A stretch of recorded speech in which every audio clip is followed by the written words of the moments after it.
महापालिका से लेकर मंत्रालय तक, अपराधों से लेकर राजनीति तक, हर समस्या की रिपोर्ट कार्ड आपके लिए सीधा आपके मोबाइल फोन।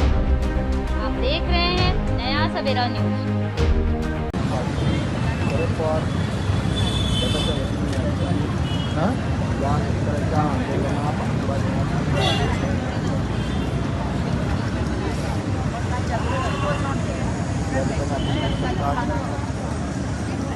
एक राजकीय मंच असू की ज्यांनी दिल्लीला आता जे शेतकरी मार्च करून येणार आहेत त्यांच्या सपोर्टमध्ये आवाज उठवला आहे।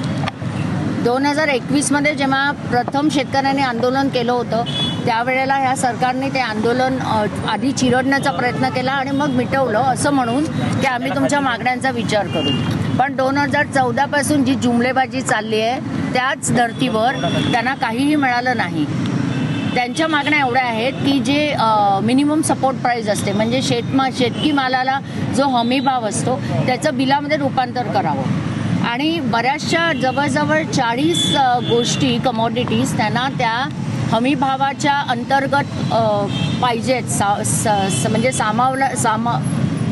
ती लोक त्याचा समावेश करावा असं त्यांचं म्हणणं आहे शेतकऱ्यांचं। दुसरं म्हणजे स्वामीनाथन आयोगाने असं सांगितलं की शेतकऱ्यांसाठी पेन्शन योजना चालू करावी तर त्याचं इम्प्लिमेंटेशन व्हावं म्हणून ते गव्हर्नमेंटला सांगतायत। आणि 2021मध्ये बरेचसे शेतकरी मृत्युमुखी पडले होते त्या आंदोलनामध्ये तर त्यांना कॉम्पन्सेट करावं आणि अशा त्यांच्या काही मागण्या आहेत। ज्या वेळेला लालबहादूर शास्त्री पंतप्रधान होते तेव्हा त्यांनी जय जवान जय किसान असा नारा दिला होता जो आजपर्यंत आपण घेतो। कारण मला वाटतं सीमेवरचे जवान आणि अन्न पिकवणारा अन्नदाता हे खूप महत्त्वाचे घटक आहेत आपल्या समाजाचे। पण आज त्यांना खिळे लावून त्यांच्यावर ड्रोनद्वारे अश्रुधुराच्या मारा करायच्या विचारामध्ये गव्हर्नमेंट आहे आणि आधीच्या गव्हर्नमेंटपेक्षा हे गव्हर्नमेंट वी आर डिफरंट अलग सरकार। मग हे काय झालं? समजा आधीच्या सरकारने काही केलं नसेलही असं आपण गृहीत धरू पण तुम्ही जे फार हिमायती आणि खूप काय काय बोलून सत्तेवर आला होता 2014 पासून 2024 पर्यंत ते शेतकरी तसेच आहेत। आणि मला वाटतं हे जे शेतकरी पंजाबचे जे आंदोलन करतायत ते एक प्रातिनिधिक आंदोलन आहे कारण महाराष्ट्रामध्ये देखील शेतकऱ्यांची परिस्थिती खूप वाईट आहे। फरक एवढा आहे की ते आत्महत्या करत नाहीत, आपले बिचारे शेतकरी हतबल होतात आणि कर्जमाफी ही देखील त्यांची एक मागणी आहे की जो कर्जाच्या ओझ्याखाली दबून आपले शेतकरी आपल्या राज्यातले आत्महत्या करतायत तशी वेळ कुणावरही येऊ नये। मला वाटतं एक सामान्य माणूस म्हणूनही आम्ही आज इथे आहोत कारण आपल्याला मोबाईलची बिलं वाढलेली चालतात, केबलची बिल वाढलेलं चालतं, सगळं चालतं। पण थोडेसे जर कांदे बटाटे महाग झाले तर सगळे उच्च मध्यमवर्गीय पण जोरजोरात आवाज उठवतात आणि त्यामुळे भरडला जातोय शेतकरी, मधले दलाल, जे मधले सगळे जे लोक आहेत त्यांच्यामुळे आज आपण जे काही पैसा देतोय तो अर्धा GSTत जातो आणि उरलेल्या त्या दलालांना जातो आणि ते शेतकऱ्याला खरं म्हणजे काही मिळत नाही। त्यामुळे आम्ही इकडे बसलेलं प्रत्येक जण हे आज प्रातिनिधिक स्वरूपामध्ये प्रत्येक नागरिकाच्या स्वरूपामध्ये त्या शेतकऱ्यांच्या आंदोलनाला समर्थन देत आहोत। एकीकडे मोदी म्हणतात की प्रत्येक गोष्टीची गॅरंटी देतात, हमी देतात, मात्र शेतकऱ्यांच्या हमी भावाला अजूनपर्यंत त्यांनी गॅरंटी या हमी भाव का देत नाही, फक्त अपयशी एका सरकार। आणि एकीकडे बघायला तर दोन्ही ठिकाणी वाद सुरू आहे। मणिपूरमध्ये देखील चिघळलेलं प्रकरण आहे तर दुसरीकडे दिल्ली देखील चिघळलेले। कसं बघतात एकीकडे सरकार? जेव्हा मुख्य म्हणजे सरकार is not Modi, it's a BJP government. So please we should change the name to BJP। तर जेव्हा भारतीय जनता पार्टीचं सरकार 2014मध्ये आलं तेव्हापासून त्यांनी खूप काही हमी देत आहेत ते आजपर्यंत काही पूर्ण केलेलं नाही।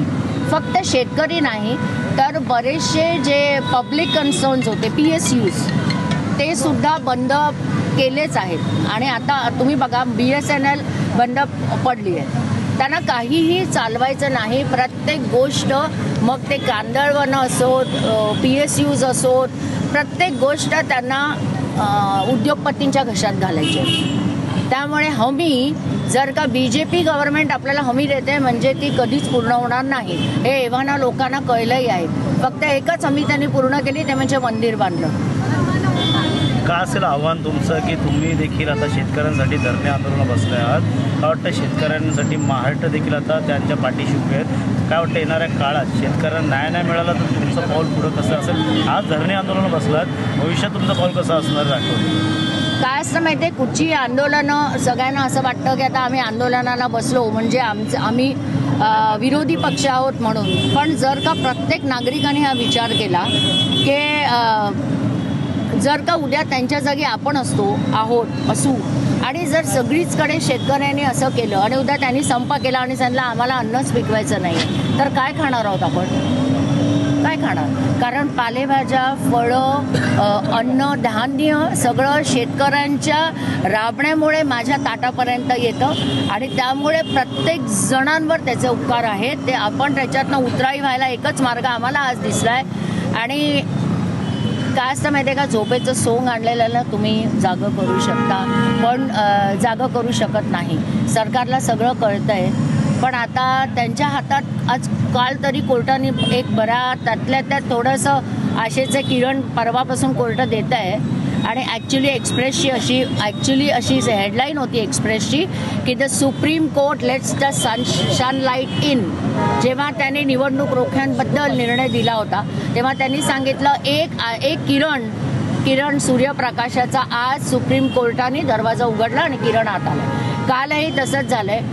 पण मला वाटतं की आपली जी न्यायव्यवस्था आहे त्यांनी अजून थोडा रोबस्ट व्हायला पाहिजे, पूर्वीसारखं व्हायला पाहिजे आणि कुठलीही भीडभाड न ठेवता हे सगळे जे निर्णय आहेत त्याच्यामध्ये फक्त शेतकरी नाही तर प्रत्येकाला सपोर्ट केला पाहिजे. एकीकडे ट्रक चालकांचा संप होता त्यावेळेस अनेक जण तुटून पडले होते, पेट्रोल पंप असतील, इतर गोष्टी खरेदी करायला.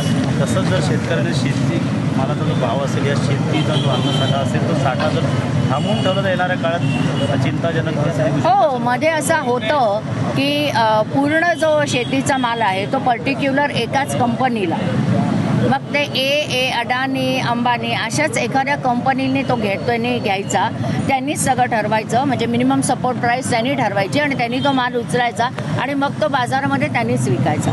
So it is a privatisation. आता जे होतं कृषी मंत्री होते मात्र त्यावेळेसचं सरकार आणि आता सगळं खूप फरक दिसून. आताचे मंत्री कुठे आहेत तुम्ही मला सांगा. तुम्ही तर पत्रकारिता करता, तुम्ही मला सांगा आत्ताचे कृषी मंत्री कोण आहेत? कोणाला नाव माहिती आहे का? कोण आहेत? पियुष गोयल आहेत. नक्की? रेल्वे यांना 100पैकी 100 मार्क्स, तुम्हाला नाही. पियुष गोयल आहेत मलाही माहिती, because we have change the name only to Modi सरकार. So everything is now centralised is going towards him. कळलं का? तर त्याच्यामुळे आता आपणच पुढे बोलताना BJP सरकार म्हटलं पाहिजे प्लीज. की आपल्याकडे अजून एवढी हुकुमशाही आलेली नाही आहे की आपण म्हणू हिटलरचं गव्हर्नमेंट, असं नाही आपण म्हणायचं आहे. आपण एका पार्टीचं गव्हर्नमेंट म्हणायचं. लोक पार्टीला निवडून देतात, एका माणसाला नाही, भले किती कोणाला काही वाटू. त्यामुळे जर का कृषी मंत्र्यांचं नावच लोकांना माहिती नाही आहे तर कृषी मंत्री बोलणार काय? हा प्रश्नच मुळात त्याचा काही उपयोग नाही आहे विचारून. शेतकऱ्यांच्या पाठीमागे कशा प्रकारे खंबीरपणे राष्ट्रवादी नाही, मी तुम्हाला तेच सांगते. इकडे राष्ट्रवादी कारण आता आम्हाला एक लेबल आहे म्हणून. पण तुम्हाला वाटत नाही का इकडे जितकी लोक इथून चालत आहेत, जितकी लोक आम्हाला बघितलं तर, तुम्ही दाखवलं तर की प्रत्येकाने आपल्या परीने कुठे ना कुठे सोशल मीडियावर त्याला पाठिंबा तरी दर्शवला पाहिजे की शेतकरी आज आपली गरज आहे, आपल्या समाजाचा अतिशय अविभाज्य घटक आहे तो. आणि त्यामुळे जर का मी एक नागरिक म्हणून त्याच्यासाठी आवाज नाही उठवू शकले तर मग माझ्या माणूस असण्याला, माझा एका नागरिक असण्याला काही महत्त्व उरत नाही. एकंदरीत टी व्हीवर किंवा न्यूजला मी ज्या बातम्या बघतो ते असं वाटतं की एखादं परकीय अतिक्रमण येतं आणि त्याच्यावर जे हल्ले होतात ना, कॉन्क्रीटची भिंत उभा करणे, त्यांच्या रस्त्यामध्ये ते लोखंडी खिळे ठोकणे, त्यांच्यावर अश्रुधुराच्या नळकंड्या फोडणे, ड्रोननी त्यांच्यावर हल्ले करणे, हे जे प्रकार चालू आहेत हे प्रकार म्हणजे परकीय आक्रमण झाले आपल्यावर आणि त्यांच्यावर ते हल्ले करणे हा प्रकार चालू आहेत. पण या सरकारने हे समजलं पाहिजे, हा जो आहे ज्याच्यावर तुम्ही आक्रमण करताय हा मायबाप आहे. तो जगला तर देश जगेल, पण त्यांना असं समजत नाही आहे. त्यांचं प्राधान्य काय आहे? फक्त राम मंदिर बांधणं, बस एवढं. त्यांना बाकी काही दुसरं समजत नाही आहे. या देशात धर्माधर्मामध्ये वाटोळ करायचे धंदे यांनी चालू केलेले, हे कुठेतरी थांबलं पाहिजे.